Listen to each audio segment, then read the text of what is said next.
और फिर प्रश्न आता है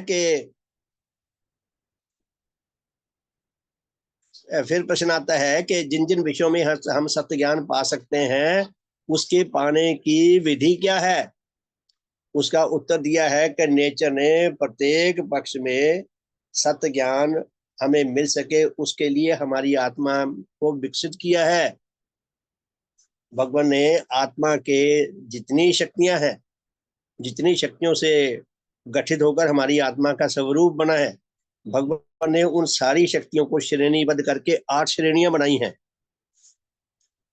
और उन्होंने 8 प्रकार के बोध बताए हैं कि जिस मनुष्य में जिस श्रेणी का बोध होगा, उससे जुड़े हुए विषय का तो उसे सत्य ज्ञान हो सकता है। अगर बोध नहीं है तो उसको उस विषय का सत्य ज्ञान हो ही नहीं सकता।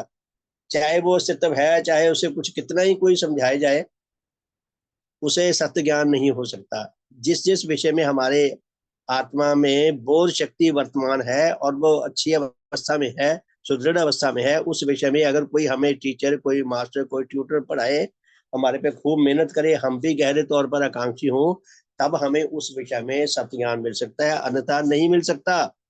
यानी कि हमारे पास जो भी सत्य ज्ञान आएगा, नेचर के अंदर ही वो सत्य ज्ञान पैदा होता है। नेचर ने हमें सत्य ज्ञान प्रदान करने के लिए बोध शक्तियां दी है, उन बोध शक्तियों के द्वारा ही हमें उस विषय में सत्य ज्ञान मिल सकता है। फिर भगवान ने और सिस्टमेटिकली बताया कि हमारे अंदर अनुराग शक्ति होनी चाहिए, और जिस विषय में हम सत्य ज्ञान पाना चाहते हैं, यदि हमारे अंदर आकांक्षा ही नहीं है उस ज्ञान पाने की, चाहे वो शक्ति हमारे अंदर हो, तो भी हमें ज्ञान नहीं मिलेगा। यदि हमारे अंदर अनुराग नहीं है उस विषय के प्रति, तब भी हमें नहीं मिलेगा। फिर यदि हमें पढ़ाने वाला, शिक्षा देने वाला योग नहीं है टीचर, तो भी नहीं हमें मिलेगा। पढ़ाने वाला भी बहुत अच्छा योग्य हो, बहुत चाहता हो हमें सत्य ज्ञान में, हमारे अंदर अनुराग शक्ति भी हो, हमारे अंदर बोध शक्ति भी हो, हम कड़ी तपस्या मेहनत कर सकते हो, तब जाके धीरे धीरे उस विषय में हमें सत्य ज्ञान मिल सकता है। तो आगे फिर प्रश्न आया जो हम आजकल पढ़ रहे हैं कि हमें सत्य ज्ञान कैसे मिलेगा, विधि क्या है। अभी तो हमें ये सुविधाएं बताई हैं, अभी हमारे पास क्या क्या होना चाहिए। फिर प्रश्न है कि वो विधि क्या है जिस विधि के द्वारा हमें सत्य ज्ञान मिल सकता है किसी विषय में। तो उसके बारे में पाठ करते करते हमने कल पढ़ा था इल्हाम शब्द। जैसे परलोकवासी किसी के ऊपर आवेश करके कोई अपने मन की बात उस तक प्रकट कर देते हैं, वो थोड़ी सी बात बता सकते हैं। ऐसा नहीं है कि बड़े बड़े ग्रंथ लिखवा देंगे। बड़े बड़े ग्रंथों का जो ज्ञान है, विधिवत ज्ञान उस आत्मा ने खोजा हुआ हो, उसके पास कंठस्थ हो या लिखा हुआ हो, और बरसों लगेंगे उसको ज्ञान देने में, एक एक पुस्तक का, तब जाके वो आएगा। इल्हाम से 2 मिनट में फूंक मार दी किसी के आत्मा में तो उसे हो गया, ये नहीं हो सकता। इल्हाम के द्वारा जो नीच आत्माएं हैं, उन्होंने या तो अपनी शिक्षा के नाम पे घटिया बातें बताई हैं जिससे दुनिया में पाप और बुराई फैली हुई है, या गपबाजी है, तो इल्हाम से नहीं मिल सकता। तो आगे फिर प्रश्न आता है, जहां से हम आगे चलेंगे। तो प्रश्न क्या था कि सत्य ज्ञान कैसे प्राप्त हो सकता है। तो एक तो हमने पढ़ लिया था, इल्हाम से नहीं होता, वो तो विधिवत शिक्षा। आप देखिए स्कूलों में, कॉलेज में जो टीचर होते हैं, प्रोफेसर होते हैं, बड़ी बड़ी डिग्री होल्डर होते हैं, 20-20 25-25 साल पढ़े होते हैं, कितने सैकड़ों लोगों ने वो ज्ञान खोजा होता है, वैज्ञानिकों ने, विद्वानों ने पुस्तकें लिखी होती हैं, ग्रंथ लिखे होते हैं, यूनिवर्सिटियां बनी होती हैं, बड़ी बड़ी लेबोरेटरीज बनी होती हैं, विज्ञान ने बहुत कुछ योगदान दिया है, तब जाके वो ज्ञान सृजित हुआ है। तब जाके वो स्कूलों कॉलेजों में एक एक बच्चा 20-20 25-25 साल पढ़ के टीचर बनता है, प्रोफेसर बनता है। फिर वो विधिवत तरीके से बच्चों को पढ़ाता है, तो उनका ज्ञान धीरे धीरे पहुंचता है। तो उसी तरह सत्य ज्ञान हम तक कैसे पहुंच सकता है। तो कल हमने पढ़ा था, कल का मतलब, हाँ कल ही पढ़ा था कि इल्हाम से नहीं, परसों यानी कि इल्हाम से नहीं पहुंचता। अब एक नया प्रश्न है, सुनिए, बड़े बड़ा मुझे बड़ा मजा आ रहा है ये चीज पढ़ के देख के। एक नया प्रश्न है, अब हम उस पर ध्यान दें। वो प्रश्न ये है कि सत्य ज्ञान का भंडार कौन है। हमने ज्ञान पाना है, हम ऐसी जगह चले जाए जहां ज्ञान हो ही ना, तो ज्ञान कहाँ से मिलेगा। सत्य ज्ञान का भंडार कौन है, जिसके पास भंडार है, भरा पड़ा सत्य ज्ञान, उसी के पास जाएंगे तभी मिलेगा। जैसे कहते हैं ना, कुआं प्यासे के पास जाता है, प्यासा कुएं के पास जाता है, कुआं प्यासे के पास नहीं जाता, प्यासा कुएं के पास जाता है। मुझे प्यास लगी है, पुराने टाइम की जमाने की बातें, ऐसे पानी आम नहीं होता था, तो प्यासे कुएं के पास जाता था। अब तो अपने घरों में ही पानी आता है, घरों में बर्तन भरते हैं लोग, बोतलें अपने साथ लिए घूमते हैं। यानी कि पानी हम मिलेगा तो पिएंगे। तो ज्ञान हम उसी से ले सकते हैं जिसके पास है। तो प्रश्न ये है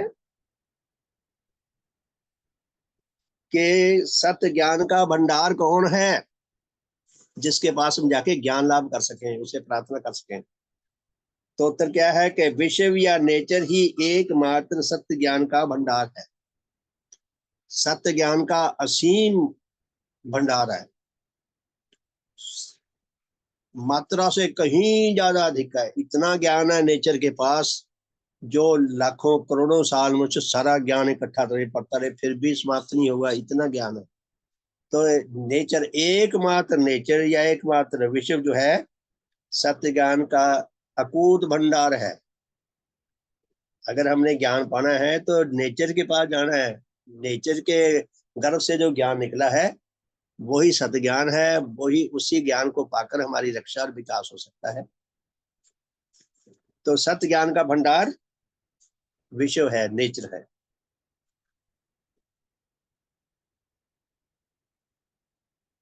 नेचर ही सब मनुष्यों के लिए एकमात्र जानने या अध्ययन करने या विश्वास करने की वस्तु है। नेचर के बारे में हम जितना ज्ञान अर्जित करेंगे, जितना ज्ञान बढ़ाएंगे, उतना हम लाभ ज्यादा उठा पाएंगे। पशु पक्षियों, कीड़े मकोड़ों के पास नेचर का ज्ञान ही नहीं है, नाम मात्र है थोड़ा सा, वो उसी से अपना लाइफ साइकिल पूरा कर जाते हैं। जब तक जीवित है दुखी होते रहते हैं, सुखी होते रहते हैं, जिस तरह भी है परेशानी में ऐसे जीवन पूरा कर जाते हैं। मनुष्य के पास बुद्धि शक्ति है, इसीलिए मनुष्य ने अपनी सुख सुविधा के बहुत सामान पैदा कर लिए। तो नेचर जो है ज्ञान का असीम भंडार है। फिर प्रश्न है, यह सत्य ज्ञान मनुष्य को किस तरह प्राप्त हो सकता है। अब हमें पता लग गया कि ज्ञान का जो सत्य ज्ञान का भंडार है वो नेचर है। नेचर के पास चले गए, माता मुझे ज्ञान दे, ज्ञान दे, ज्ञान दे, हमें ज्ञान मिल जाएगा। कुछ इसकी विधि है। प्यारे धर्म साथियों, नेचर में हर कार्य के करने की एक सही विधि धीरे धीरे विकसित हो जाती है। हमें उस विधि को सीखना है, समझना है, और सिस्टेमेटिकली, विधि पूर्वक अगर हम आगे बढ़ते हैं तो वो ज्ञान हमारे लिए लाभ करना सहज हो जाता है। ज्ञान लाभ करना तो बहुत संग्राम का काम है, लेकिन अटकल पच्चू अगर हो, बिखरा पड़ा हो, तो ज्ञान लाभ करना बड़ा बहुत कठिन है। अगर सिस्टेमेटिकली हो फिर भी हमारे लिए बहुत आसान हो जाता है। बच्चों को स्कूल में क्यों भेजते हैं, घरों में क्यों नहीं बच्चे पढ़ते। बच्चों घर में पढ़ दो, पास हो जाना, किताबें ला के दे दे, उनको कुंजियां ला के दे दे, कुछ ला के दे दे। जो सिस्टेमेटिकली उनको ज्ञान स्कूल में टीचर से मिलेगा, अनुभवी अध्यापकों से मिलेगा, उस उस वातावरण में मिलेगा, सारे बच्चे मिलके जब पढ़ रहे होंगे, वो ज्ञान बच्चे को घर में नहीं मिल सकता। उसी तरह हम धर्म संबंधी, घर में मैं अकेला पढ़ता रहूं, जितना मैं इसको विचार पूर्वक पढ़ने की, बताने की कोशिश करता हूँ, अकेला पढ़ता रहूं, शायद मैं उतना विचार भी नहीं करूंगा, कोई भी नहीं करेगा। हम यहाँ जब मिलके संगठित होकर बैठते हैं सारे धर्म साथी, हम सब स्टूडेंट हैं, हम सब विद्यार्थी हैं। भगवान ने बड़ा सुंदर नाम दिया है विद्यार्थियों को, शिक्षार्थी, शिक्षा के लाभ करने के आकांक्षी। हम सब शिक्षार्थी हैं, स्टूडेंट्स हैं।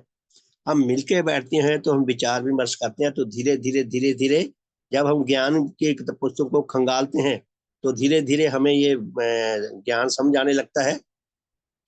तो पुण्य भगवान के श्री चरणों में यहाँ बैठ के हम जब विचार पूर्वक पढ़ते हैं तो हमें धीरे धीरे कुछ कुछ समझ आने लगता है। तो प्रश्न क्या है कि यह सत्य ज्ञान मनुष्य को किस तरह प्राप्त हो सकता है। अब नेचर ज्ञान की असीम भंडार है, भरी बड़ी है। मनुष्य की प्रजाति के नीचे जितनी प्रजातियां, उनमें से कोई ट्राई नहीं करता ज्ञान पाने की। नेचर ने उनको वो योग्यता ही नहीं दी कि वो ज्ञान पाए। मनुष्य को दी है। वैज्ञानिकों को देखें, अपने विषय पे विज्ञान को सारी सारी उम्र खपा देता अपनी लेबोरेटरीज में या उस कार्य क्षेत्र में जहां जाके वो खोद खोद के ज्ञान खोजता है, और फिर वो दुनिया में धीरे धीरे फैलता है। तो प्रश्न है कि यह सत्य ज्ञान मनुष्य को किस प्रकार प्राप्त हो सकता है। उत्तर है, नेचर के ही किसी जीवित व अजीवित जगत के सत्य नियमों और घटनाओं के विषय में ठीक ज्ञान मिलने को ही सत्य ज्ञान की प्राप्ति कहते हैं।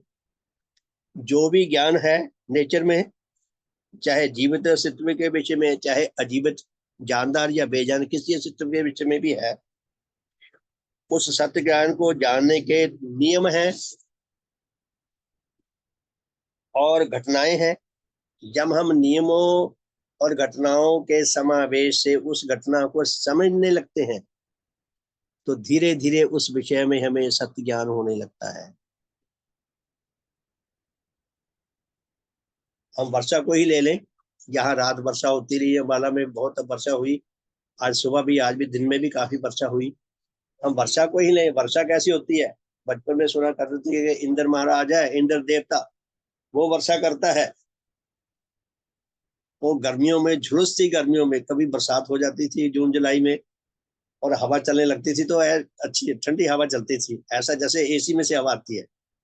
तो हवा चलती बाहर खुले में भी बड़ा मजा आया करता था। तो मैंने पुराने बुजुर्गों को ये कहते सुना है, कहते आज तो कोई इंद्र महाराज के दरबार में कोई अच्छे दिल वाला देवता बैठा है, उसने हवा चला रखी है, इसलिए आज हमें मजा आ रहा है इस हवा में। इंद्र देवता वर्षा करता है, ये सोचते थे। अब हमने नियम जान दिए मनुष्य ने, अब मनुष्य वहां भी बरसात कर लेता है जहां उसने करवानी हो। वो नियम जो पूरे होंगे जहां पे वही वर्षा होगी। अब आर्टिफिशियल वर्षा कर लेते हैं। तो आप वर्षा का दृष्टांत ही ले, आप साल के 365 दिन होते हैं, आप 365 दिन की डायरी बना लें। जब जब बरसात हो, जिस दिन बरसात हो उसकी तारीख लिख ली, समय लिख लिया, सवेरे का समय है, दोपहर का है, शाम का है या रात्रि का है, आसमान में बादल थे या नहीं थे, आसमान में रोशनी थी या नहीं थी, टेम्परेचर कैसा था, हवा में आर्द्रता कैसी थी, जो उसके नियम है बरसात के। मुझे ज्यादा ज्ञान तो नहीं है इस विषय में, हम तो दृष्टांत के स्वरूप समझे। आपने साल का डाटा बना लिया कि जिस जिस दिन बरसात हुई तो उस दिन के वातावरण में क्या क्या कुछ था। फिर उस डाटे में आप देखें, जो जो चीजें कॉमन है वो रखें, जो चीजें अनकॉमन है वो चीजें काट दें। किसी दिन बरसात सुबह हुई, किसी दिन दोपहर में हुई, किसी दिन रात्रि में हुई। तो बरसात का ऐसा कोई ऐसा नियम नहीं है कि अलग अलग टाइम पे बरसात होगी या फिक्स टाइम पे होगी। ये तो हमने अपने जानने के लिए डाटा बनाया था कि ये डाटा कॉमन है या अनकॉमन। जो बातें अनकॉमन है वो काट दें, जो कॉमन बातें रह जाएंगी। वो बरसात होने के नियम हैं, जब जब ये नियम पूरे होंगे तब तब बरसात होगी। उसी तरह नेचर की प्रत्येक घटना के बारे में हम सत्य ज्ञान लाभ कर सकते हैं जब हमें उस सत्य घटना के होने के नियमों का ज्ञान हो जाए, और उन उन घटनाओं, जो घटनाएं घटती हैं वो नियम पूरे हुए तो वो घटना घटी। तो नियमों और घटनाओं से हमें उस विषय में सत्य ज्ञान हो सकता है, उसे सत्य ज्ञान की प्राप्ति कहते हैं। फिर प्रश्न है, इस सत्य ज्ञान की प्राप्ति और इस सत्य ज्ञान से विहीन रहने से मनुष्य का क्या बुरा या भला हो सकता है। आप देख रहे पेड़ पौधे, बेजान अस्तित्व, पशु पक्षी, कोई सत्य ज्ञान पाने की ना तो कोशिश करता है ना उसके पास है। वो खा रहे हैं, पी रहे हैं, मौज से मौज मस्त में रहते हैं, ना चिंता करते किसी की ना फिक्र करते हैं। तो क्या सत्य ज्ञान प्राप्त करना हमारे लिए जरूरी है। हम मरे जा रहे हैं सत्य ज्ञान पाने के लिए, बोझ अपने ऊपर लाद रखा है या नेचर ने हमारे ऊपर लाद रखा है। अगर हम सत्य ज्ञान ना पाएंगे तो हमारा क्या बिगड़ जाएगा, या हमारे पास सत्य ज्ञान होगा तो हमारा क्या संवर जाएगा। इन प्रश्नों के उत्तर जानना हमारे लिए बहुत जरूरी है। तो प्रश्न क्या है, इस सत्य ज्ञान की प्राप्ति और इस सत्य ज्ञान से विहीन रहने से मनुष्य का क्या बुरा या क्या भला हो सकता है। अगर हम सत्य ज्ञान ना पाए हमें क्या हानि होगी, यदि हम सत्य ज्ञान पा लें तो हमें क्या, हमारा क्या भला होगा। यह जानना हम सबके लिए नितांत आवश्यक है। तो उत्तर क्या दिया है? प्रत्येक मनुष्य की अपनी या अपने परिवार या अपनी समाज या अपनी जाति या अपने देश या किसी और देश की भलाई बहुत कुछ इसी नेचर विषय के सत्य ज्ञान की उन्नति पर निर्भर करती है। एक एक मनुष्य अपने आप में एक इकाई है, अकेला मनुष्य वो है, अपने परिवार है, सबसे मिलकर बड़ा परिवार बनता है, उससे मिलकर देश बनता है, समाज बनती है, देश बनता है, दुनिया बनती है, सारा संसार हमारा परिवार है। तो अगर हमारे पास नेचर मूलक प्रकृति मूलक सत्य ज्ञान है जिस विषय में, उसको जानकर जिस जिसके पास, जिस जाति के पास, जिस देश के पास जितना सत्य ज्ञान है, वो दूसरे देशों दूसरी जातियों के तुलना में उतना अधिक लाभ में रहता है और हानि से बचता है। देखिए क्या लिखा है कि प्रत्येक मनुष्य की अपने या अपने परिवार, अपनी समाज, अपनी जाति, अपने देश, किसी अन्य देश की भलाई बहुत कुछ इसी नेचर विषय के सत्य ज्ञान की उन्नति पर निर्भर करती है। जिस देश के लोगों के पास जितना नेचर मूलक प्रकृति मूलक सत्य ज्ञान है, जिस जिस विषय में, उस विषय में वो उतना दूसरों की तुलना में उन्नति लाभ करते हैं। और जिनके पास नहीं है वो बेचारे परेशान रहते हैं। देख ले हमारा पड़ोसी देश, देख ले, ना है, ना पाना चाहते हैं, ना उस पर चलना चाहते हैं। और जिस देश के निवासी इस नेचर विषय के सत्य ज्ञान से जितने अज्ञानी रहते हैं, उतने ही अंश वह उन देशों के रहने वालों से नाना बातों के विचार से बहुत घटिया, निम्न और निर्बल होते हैं, कि जो उनकी अपेक्षा उन बातों में अधिक ज्ञान रखते हैं। सरल भाषा में, जिसके पास जितना अधिक सत्य ज्ञान होगा उतना वो लाभ में रहता है, और जिसके पास नेचर मूलक जितना सत्य ज्ञान कम होगा उतना वो हानि में रहता है। अब या तो हम, समझदारी तो इसी में है कि हम लाभ में रहें, लाभ की ओर चलें। फिर प्रश्न आता है, कहता है जी कोई दृष्टांत दो, ऐसी बात समझ लिया, कोई हमें कोई हमें एग्जाम्पल दो, दृष्टांत दो, उदाहरण दो। अब हम उदाहरण देखें। कुछ समय पहले निमोनिया से 50% से अधिक मनुष्य मर जाते थे, बीमारियां लग जाती थी, गांव के गांव खाली हो जाते थे, आबादी भी कम होती थी, धरती बहुत खाली थी। देखिए कम आबादी में भी ऐसा होता था, बीमारियां फैल जाती थी मक्खी मच्छरों की तरह, बड़े लाखों लोग मर जाते थे, क्योंकि ज्ञान नहीं था मनुष्य के पास कि ये बीमारी क्या है, ये कैसे लगती है, इसका इलाज क्या है, इसकी प्रिकॉशंस क्या है, ना पता था, ना पूरी करते थे, इसलिए मर जाते थे। लेकिन दवाइयों की नई इजाद या नई खोज से, कि जो नेचर के सत्य ज्ञान से प्राप्त हुई है, निमोनिया से मौत की संख्या प्राय 5% रह गई। कहाँ 50% लोग मर जाते थे निमोनिया से, अब निमोनिया से मरने नहीं देती मेडिकल साइंस, मुश्किल से 5% लोग मरते हैं, यानी कि ज्ञान की वजह से। अगर आप डिलीवरी केसेस को देखें, डिलीवरी केसेस में अधिकतर औरतों की डेथ हो जाती थी डिलीवरी केसेस में ही। अब मेडिकल साइंस ने कितनी उन्नति कर ली, एड्स में देख लें, कैंसर में देख लें, टीबी में देख लें, हर विषय में कितना मनुष्य ने उन्नति की है, उन्नति की है, रक्षा पाते हैं, विकास पाते हैं। मैं बचपन में सुना करता था कि एवरेज एज मनुष्य की 35 वर्ष है। मैंने एक बार एक बीमा एक पॉलिसी ली, 30 साल की मेरी एज थी। तो एजेंट 15-20 दिन महीने बाद मेरा चेक मुझे वापस दे गया, कहता है ये आप ओवर एज हो गए, 30 साल से ऊपर मेरी, जिस वक्त ये पॉलिसी करवाई थी मैंने, कहती है अब नहीं हो सकता, आप ओवर एज हो गए। आज मेडिकल साइंस ने इतनी तरक्की कर ली, बताते हैं कि 70 साल एवरेज एज है मनुष्य की। अब 60 साल वाले के लिए पॉलिसियां दे जाते हैं, गलियों में घूमते फिरते हैं एजेंट, अब भी आपको भी मिलते होंगे बहुत सारे। अब तो कम हो गए, धीरे धीरे पता लग गया कंपनियां ठगती हैं, लेकिन कहने की बात ये 60 साल के ऊपर वाले की भी कर देते हैं। ये मेडिकल साइंस ने करा है, सत्य ज्ञान ने करा है, हमें इस दिन हमें हमारा भला करा है। कई डॉक्टरों का तो यह कहना है कि हम इस बीमारी के इलाज की नई खोज से 100% सफलता लाभ करेंगे। चीर फाड़ सर्जरी आदि के ज्ञान में तो मनुष्य ने कमाल ही कर दिखाया।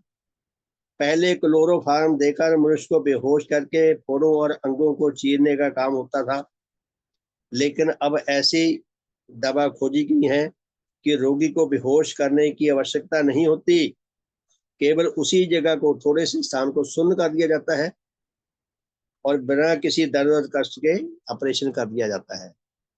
अब तो ऐसा हो गया, मरीज का ऑपरेशन थिएटर में ऑपरेशन हो रहा है और बाहर उसके संबंधी टीवी पे देख रहे हैं ऑपरेशन होता हुआ।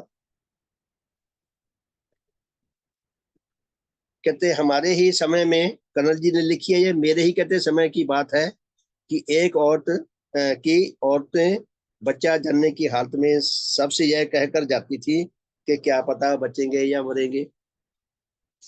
मेडिकल साइंस बहुत पिछड़ी हुई थी, नेचर का सत्य ज्ञान हमारे पास था ही नहीं, मेडिकल सुनते ही नहीं थी इतनी।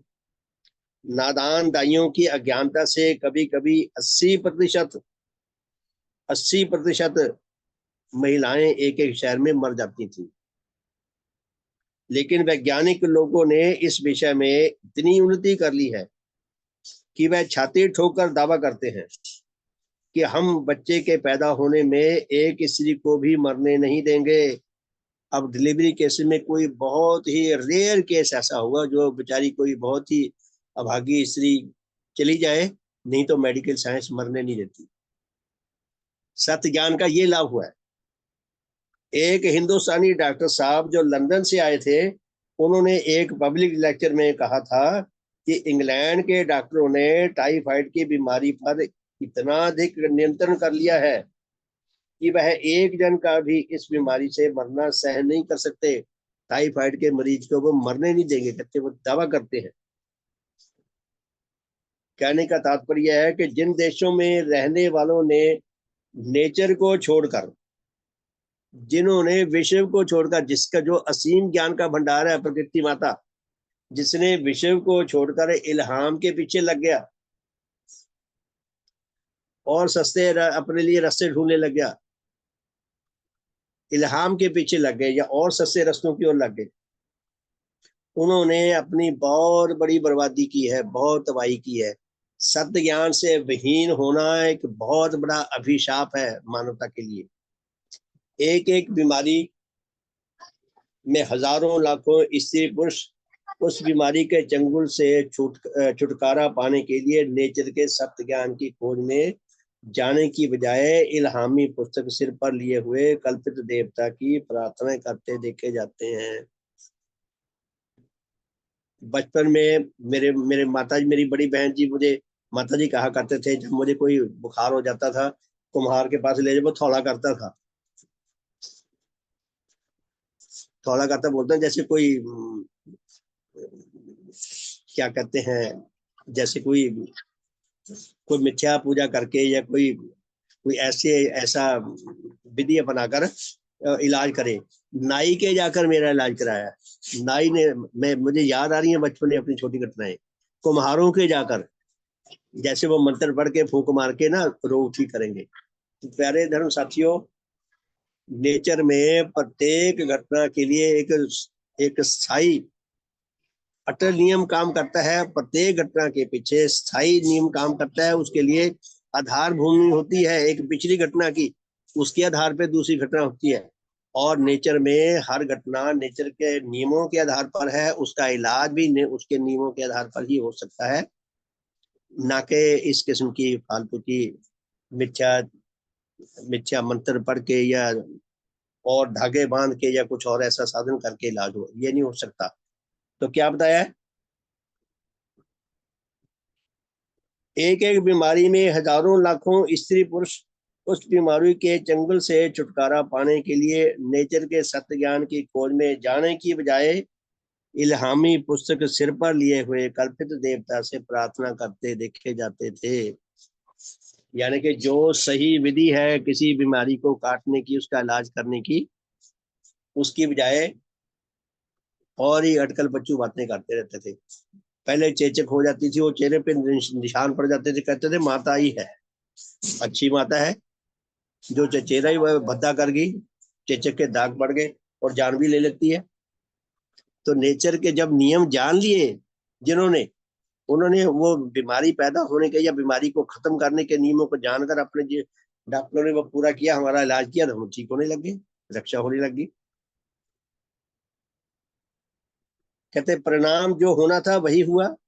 अगर हम मिथ्या मार्ग पकड़ेंगे, अगर हम काल्पनिक मार्ग पकड़ेंगे, हम टोने टोटके का मार्ग पकड़ेंगे, तो हानि तो होगी ही। नेचर बार बार कहती है, देखिए नेचर बार बार कहती है कि तुम्हारा कल्पित उपास्य नहीं है। नेचर बार बार कहती है हमारा कोई कल्पित उपास्य नहीं है, जो है ही नहीं हम उसकी पूजा करते रहे, हमारा कुछ नहीं बनने वाला। ना वो है, ना वो सुन सकता है, ना वो हमारा इलाज कर सकता है। कि तुम्हारा कल्पित उपास्य कोई नहीं है, मैं ही तुम्हारी जन्मदाता हूँ। नेचर की कोख से हमारा जन्म हुआ है, नेचर ही हमारी जन्मदाता है। नेचर कहती है मैं ही तुम्हारे मरने और जीने का निर्णय करने वाली हूँ। मेरे जो सत्य नियम है, स्वस्थ रहने के, सशक्त रहने के, लंबी आयु पाने के, अमर होने के, प्रसन्न रहने के, उन नियमों को जानो और 100% प्रत्येक श्वास से अपने जीवन में पूरा करो, तो तुम्हें वो परिणाम मिलेंगे। मरने के नियम पूरे करोगे तो मरने वाले मिलेंगे। तो नेचर क्या कहती है कि मैं ही तुम्हारी जन्मदात्री हूँ, मैं ही तुम्हारे मरने और जीने के निर्णय करने वाली हूँ। मिथ्या उपास्य को छोड़ें, मेरी ओर आओ, मेरे सत्य नियमों को जानो, मेरे विश्वव्यापी अटल नियमों को, सत्य नियमों को जानो, मेरे जीवन विषयक नियमों का पालन करो, जिन नियमों के पालन करने से तुम्हारे जीवन की रक्षा हो सकती है, भला हो सकता है, विकास हो सकता है, तुम्हें हितकर परिणाम मिल सकते हैं। उन नियमों को जानो, समझो, पालो, अपने जीवन का में उन नियमों को पूरा करो। देखो तुम्हें क्या क्या बरकतें प्राप्त होंगी। अब फिर आगे प्रश्न आया है, नेचर की यह वाणी सत्य है, लेकिन नेचर के संबंध में सत्य ज्ञान प्राप्त करने के लिए किस किस प्रकार की बोध शक्तियों की मनुष्य को आवश्यकता है।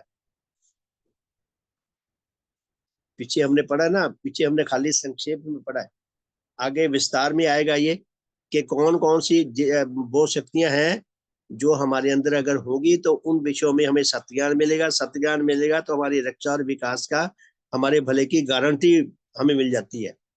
हमें सत्य ज्ञान पाना है, सत्य बोध पाना है, वो हमें सत्य ज्ञान और सत्य बोध तभी मिल सकेगा यदि हमारे अंदर वो बोध शक्तियां होंगी। तो उनका जो है फिर कल पढ़ेंगे जी। तो सबका बहुत बहुत धन्यवाद। तो ये अगला चैप्टर है, नेचर के संबंध में सत्य ज्ञान प्राप्त करने की बोध शक्तियां। तो ये हम कल पढ़ेंगे। तो आप सबका बहुत बहुत धन्यवाद कि कौन सी बोध शक्ति जो है उससे हमें सत्य ज्ञान मिल सकता है, और सत्य ज्ञान को हम स्थायी तौर पर अगर पकड़ के रख सकें, आत्मसात कर सकें, अपने जीवन में उतार सकें, तो हम हानि से बच सकते हैं और लाभ की स्थिति में रह सकते हैं। तो हम भगवान की शिक्षा को अच्छी तरह समझ सकें, उनका सही रिस्पॉन्स दे सकें, पुण्य भगवान को अपने हृदय पर अधिकार दे सकें, अपने अवचेतन मन को, अपने अवचेतन मन की बागडोर भगवान के हाथों में पकड़ा दें कि भगवान जिधर को हमें ले जाना चाहेंगे हम उधर जाएंगे। जब हमने भगवान को जान लिया, समझ लिया, टेस्ट कर करके देख लिया, हम किसी को कितना टेस्ट करेंगे। किसी किसी किसी व्यक्ति के उसकी एग्जाम लेते रहो, उसके उसके टेस्ट लेते रहो, उसको परिणाम ही ना बताओ कि आप फेल हो या पास हो, कितना जुल्म है उसके ऊपर। वो कहेगा कैसे मेरे ये टेस्ट लेने वाले हैं, मेरा इम्तिहान लेते रहते हैं, मेरी परीक्षा लेते रहते हैं, मुझे बता ही नहीं रहे, बरसों से ले रहे हैं। प्यारे धर्म साथियों, हम भगवान देवात्मा के सच्चे श्रद्धावान अनुरागी शिष्य बन सके, मैं भी बन सकूं, आप सब भी बन सके। हम अपने अवचेतन मन को कि जानबूझ के भी अनजाने में भी हमारे अंदर से सत्य और शुभ की आवाज निकले, जो भी हमारे से बात निकले वो सच्ची बात निकले, वो हित को लेकर हो, हमारे हित को लेकर, औरों के हित को लेकर। यानी कि हमारा जो अंतर विवेक है, अंतर मन है, वो जितना शुद्ध पवित्र होगा, जितना बंधनों से मुक्त होगा। हमें एक एक मनुष्य को अगर एक झूठ बोल दे, और जब जब भी उसको उस झूठ का सामना करना पड़ेगा, तो उसको बहुत सतर्क होके एक झूठ को ढकने के लिए 10 झूठ बोलने पड़ेंगे। अब अगले बार परिस्थिति आए पर 10 को ढकने के लिए 100 झूठ बोलने पड़ेंगे। जब अंतर्मन साफ सुथरा है, इधर हमारी चक्करबाजी चलती नहीं कपटता में और कहीं, तो हमें चिंता की जरूरत नहीं है भी हम पकड़े जाएंगे, हमारा झूठ पड़ जाए, मुझे झूठ निकलेगा ही नहीं अंदर से। हमने स्वभाव ऐसा बनाने की ओर बढ़ना है, मैं ऐसा कर सकूं, आप सब ऐसा कर सकें, पुण्यवान को हम अपने हृदय पर अधिकार दे सकें। श्रद्धेय श्रीमान देवसिंह जी ने कितना शानदार गीत लिखा है अपने अंतर मन को जगाने के लिए, कि हमें ऐसे भगवान मिले हैं, भगवान के प्रति हम कृतज्ञता भाव को जागृत करें।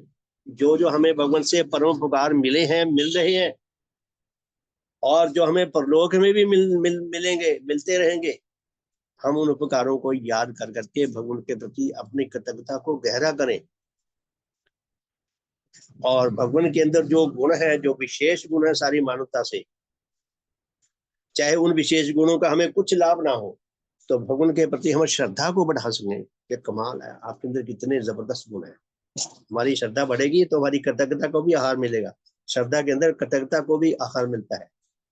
और सबसे सुंदर आत्मा, आंतरिक रूप में सबसे सुंदर आत्मा विश्व में देवात्मा की आत्मा है। देवात्मा ने जो आत्मा की गठन लिखी है, उसमें देवात्मा की आत्मा परम सुंदर है। सुंदरता के सारे स्टैंडर्ड भगवान देवात्मा के आत्म रूप में पूरे होते हैं। यदि हर साल कभी ऐसा कंपटीशन होने लग जाए कि आध्यात्मिक दृष्टि से सबसे सुंदर आत्मा कौन है, तो हर साल हर बार भगवान देवात्मा ही विजेता रहा करेंगे। ऐसा उन्होंने स्टैंडर्ड साबित कर दिया। भगवान तो चाहेंगे कि और भी बन जाए, मेरे कंपटीटर बन जाए, लेकिन हम भगवान के पीछे रह के हमारा फायदा, क्योंकि हमारी जो विरासत की आत्मिक पूंजी की टिकट कट गई, वो तो वही रहेगी। हमारी आत्मिक पूंजी जो हमें मिली है वो बदली सकती है, हम इसको सुरक्षित रख सकते हैं, इसको सुदृढ़ कर सकते हैं, इसका विकास कर सकते हैं, और भगवान देवात्मा के अधिक से अधिक निकट होकर सच्चे आत्मिक कल्याण के अधिकारी बन सकते हैं।